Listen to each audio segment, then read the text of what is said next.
बिस्मिल्लाहिर्रहमानिर्रहीम। अस्सलाम वालेकुम। कमर मेकन एक नई वीडियो के साथ आपसे मुखातिब हूँ। सुप्रीम कोर्ट में एक नई अहम तरीन दरख्वास्त दायर कर दी गई है। 5 जजेस हिम्मत हारने को तैयार नहीं हैं। इस वक्त जब हम बात कर रहे हैं, सुप्रीम कोर्ट के अंदर उनकी तरफ से एक नई दरख्वास्त दायर कर दी है।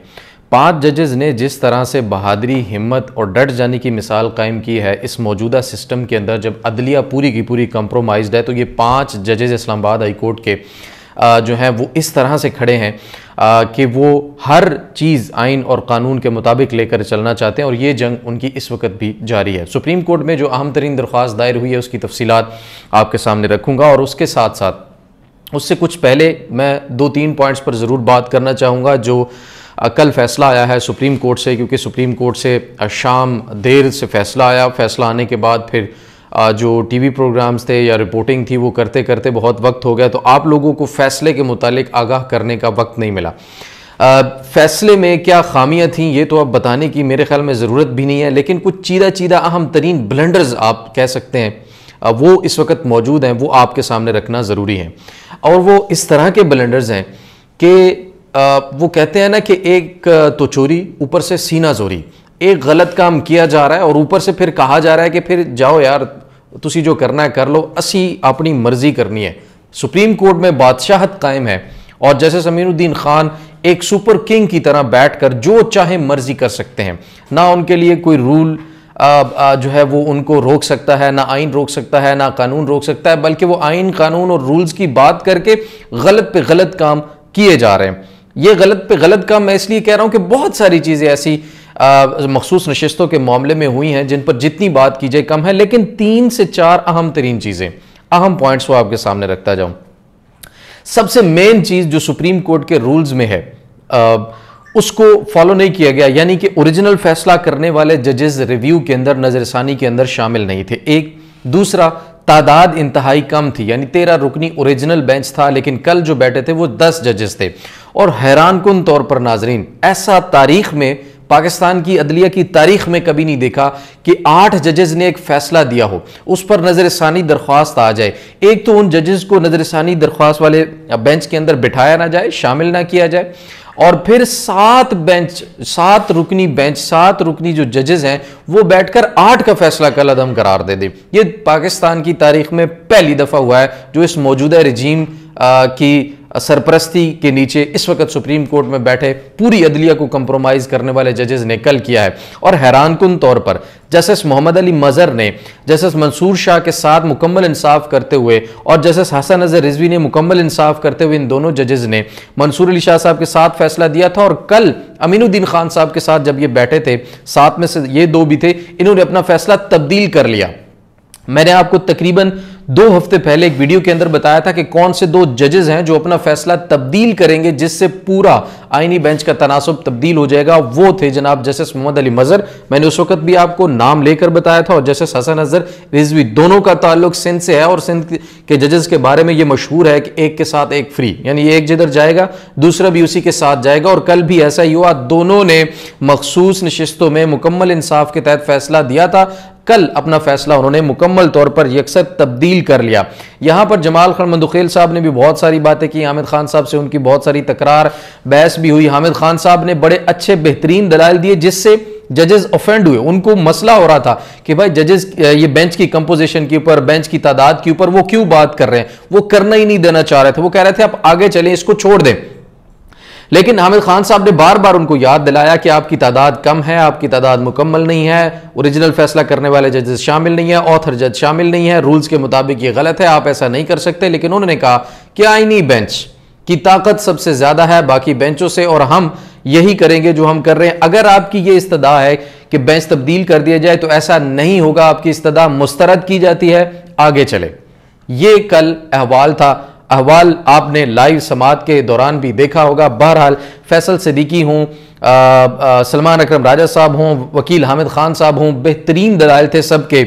लेकिन कुछ गलतियां भी थीं, उनका जिक्र जरूर करना चाहिए। कुछ गलतियां भी थीं, लेकिन वो गलतियां इतनी शायद बड़ी नहीं थी जितनी बड़ी तरीके इंसाफ को सजा दी गई है। ये सरासर नाइंसाफी है, मैंडेट तरीके इंसाफ का था और उसी को ही ये मैंडेट के तहत सीटें भी मिलनी चाहिए थी, जो कि नहीं दी गई, और बंदर बांट के जरिए अब ये तमाम माल गनीमत हुकूमती जो है वो झोली में डाल दिया गया है। दूसरी तरफ अब हुकूमत के पास 2/3 मेजॉरिटी आ गई है। अब वो जो चाहे मर्जी कानून साजी कर सकती है, वो जो चाहे किसी किस्म की लेजिस्लेशन करने में उनको अब कोई रुकावट मौजूद नहीं है।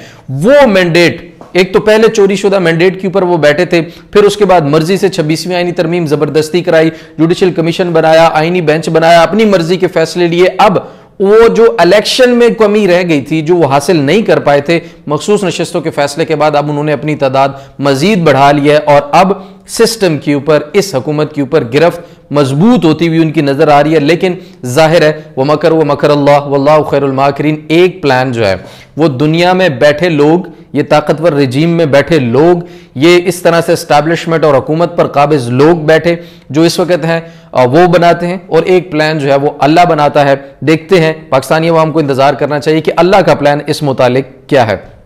अब आ जाते हैं सुप्रीम कोर्ट के अंदर जो दरख्वास्त दायर हुई है इस्लामाबाद हाई कोर्ट के जजेस की तरफ से, उसकी तफसीलात आपके सामने रखूं। जजेस सीनियरिटी और तबादले का जो मामला था, अब उसमें नई दरख्वास्त 5 जजेस ने दायर कर दी है। पहले जस्टिस मोहम्मद अली मजहर साहब की सरबराही में 5 रुकनी आईनी बेंच ने ही जजेस की सीनियरिटी का मामला सदर पाकिस्तान को भेज दिया था, लेकिन ट्रांसफर कहा था कि आर्टिकल 200 के तहत बिल्कुल सही हो, इसमें कोई मामला नहीं है। सीनियरिटी का जो मामला बना है, इसमें सदर पाकिस्तान रहनुमाई करें, वो सीनियरिटी का मामला भी डिसाइड करके बताएं। कल हमारी अटॉर्नी जनरल से बात हुई तो हमने पूछा कि सर ये बताएं कि सिर्फ सदर पाकिस्तान ही करेंगे या वो चीफ जस्टिस पाकिस्तान के साथ मुशावरत भी करेंगे, तो उनका कहना था कि सिर्फ सदर पाकिस्तान अकेले ये फैसला करेंगे कि सीनियरिटी पे कौन है, सीनियरिटी का मामला कैसे होगा, कौन कितना सीनियर होगा, और उसके बाद फिर वो फैसला करके भिजवा देंगे। और उनकी तरफ से जब लेटर आएगा, उनकी तरफ से सीनियरिटी का मामला हल हो जाएगा होपफुली। जब हम आज बात कर रहे हैं तकरीबन 2:30 बज रहे हैं, हफ्ते का दिन है और तारीख आज 28 जून है, तो हो सकता है कि आज ही के दिन या फिर 29-30 जून यानी जो मंडे का दिन है बन रहा है, उस दिन सदर की तरफ से रिकमेंडेशन आ जाए कि सीनियर कौन है। तो उसके बाद ट्यूसडे के दिन chief justice Islamabad high court के लिए इजलास बुलाया गया जुडिशियल कमीशन का और बाकी हाई कोर्ट्स के लिए भी, तो फिर नए चीफ जस्टिस का इंतखाब भी होना है। और मुमकिन तौर पर ऐसा लग रहा है कि सदर पाकिस्तान जिन्होंने नोटिफिकेशन करके तबादला किया था, वो सीनियरिटी में भी अगेंस्ट नहीं जाएंगे और जस्टिस सरफराज डोगर साहब जो हैं ही अगले चीफ जस्टिस बनते हुए दिखाई दे रहे हैं। लेकिन अगर कहीं रुकावट हुई, कोई मामला गड़बड़ हुआ, तो फिर जस्टिस मियां गुल हसन औरंगजेब साहब भी उसके बाद मौजूद हैं और चीफ जस्टिस याहिया आफरीदी की ख्वाहिश और उनकी, क्योंकि उनको वो बहुत पसंद है, तो वो समझते हैं कि वो भी इस लाइन में हैं, तो वो भी अगले चीफ जस्टिस मुमकिन तौर पर हो सकते हैं। लेकिन जस्टिस डोगर जो है उनके इम्कानात सबसे ज्यादा हैं। ये जो दरख्वास्त दायर की गई है उसमें कहा गया है, उस फैसले को चैलेंज करते हुए, उस फैसले पर जो 5 जजेस का फैसला था उसको चैलेंज किया है और वकील मुनीर मलिक के जरिए 5 जजेस ने intra court appeal supreme court में दायर की है। सुप्रीम कोर्ट में इस्लामाबाद हाई कोर्ट के जो जजेस ट्रांसफर है उसको कहा गया है कि वो दुरुस्त करार दिया गया था, वो फैसला दुरुस्त नहीं है। सुप्रीम कोर्ट के 5 रुकनी बेंच ने सीनियरिटी का मामला जो है वो सदर पाकिस्तान को भिजवाया था और मजीद फैसले में जो बताया गया था कि सुप्रीम कोर्ट के जजेस ट्रांसफर के फैसला को इंट्रा कोर्ट अपील में कलअदम करार देने की इस्तदा की है। यानी कि ये इंट्रा कोर्ट अपील जो की उसमें कहा गया कि 5 रुकनी आईनी बेंच ने जो जजेस का ट्रांसफर दुरुस्त करार दिया और सीनियरिटी का मामला सदर को भिजवाया, ऐसा नहीं होना चाहिए था, ये फैसला दुरुस्त नहीं है, इस फैसले को कलअदम करार दिया जाए इंट्रा कोर्ट अपील के जरिए, ये इस्तदा की गई है। उसके बाद ये जो इंट्रा अपील के इल्तवा तक 19 जून का फैसला जो है वो मुलतवी किया जाए। ये भी कहा गया कि जब तक इस इंट्रा कोर्ट अपील के ऊपर फैसला नहीं हो जाता तब तक जो 19 जून का फैसला है 5 रुकनी आईनी बेंच जस्टिस मोहम्मद अली मजहर की सरबराही में, उसको मुअत्तल किया जाए, उस पर अमल दरामद जो है वो रोका जाए, उसके जरिए फिर नए चीफ जस्टिस की तकर्री रोके जाने का चांस बन जाएगा। लेकिन ऐसा होता हुआ नजर नहीं आ रहा। एक दरख्वास्त और भी साथ लगाई गई है, वो ये है कि इंटर कोर्ट अपील के साथ हुक्म इम्तना की दरख्वास्त भी है और कहा गया है कि ट्रांसफर होकर आने वाले जजेस की सीनियरिटी की तयन के लिए सदर मुमलिकत को रोका जाए, वो ऐसा नहीं कर सकते, उनके पास इख्तियार नहीं है, तो हुक्म इम्तना भी जारी किया जाए एज सुन एज पॉसिबल और जो आईनी बेंच के 5 रुकनी आईनी बेंच का फैसला है उस पर अमल दरामद ना हो सके, और सरफराज डोगर साहब को मुस्तकिल chief justice Islamabad high court तैनात करने से रोका जाए। ये एक मुतफरिक दरख्वास्त, दूसरी जो दरख्वास्त है साथ में हुक्म इम्तना की, अब वो भी है। तो अब ये 5 जजेस तो अपनी जगह पर डट कर खड़े हुए। दूसरी तरफ अब तहरीके इंसाफ के अंदर भी काफ़ी बहसो मुबाहिसा चल रहा है। हम हमेशा की तरह कहते हैं कि इस हुकूमत को ऑपोजिशन से अब कोई खतरा लगता नहीं है, नजर नहीं आ रहा। इतनी बड़ी जमात है, इतनी बड़ी सपोर्ट है, लेकिन उनका जो लाएअमल है, उनकी जो स्ट्रेटजी है, वो इस हद तक नाकाम है। जब से इमरान खान गए अंदर हैं जेल में, बाहर मौजूद जो पूरी क़यादत है वो अपना प्रेशर बिल्ड करने में, डेवलप करने में बिल्कुल नाकाम रही है। 2 मौके ऐसे थे जब अली अमीन गंडापुर यहां पर एहतजाज लेकर आए थे, उस वक्त एक प्रेशर डेवलप हुआ था, लेकिन वो प्रेशर रिलीज भी उन्हीं की गलतियों की वजह से हुआ। और फिर अब हुकूमत पहले से दिन ब दिन मजीद ताकतवर होती हुई दिखाई दे रही है। मजीद इस बारे में जो अपडेट्स होंगी वो भी आपके सामने रखेंगे। अब तहरीके इंसाफ की मखसूस नशिस्तें जो बनती थी वो हुकूमत को दे दी गई हैं। इसके बाद जब हुकूमत के पास 2/3 मेजोरिटी है तो अब 27वीं आईनी तरमीम की राह भी हमवार की जाएगी। और 27वीं आईनी तरमीम पर मुकम्मल वीडियो एक मैं बता चुका, इसमें चीदा 3-4 पॉइंट्स जो है मैंने जिक्र किए थे आपसे। एक तो आईनी अदालत बनाए जाने का इम्कान है, वो बनाई जाएगी।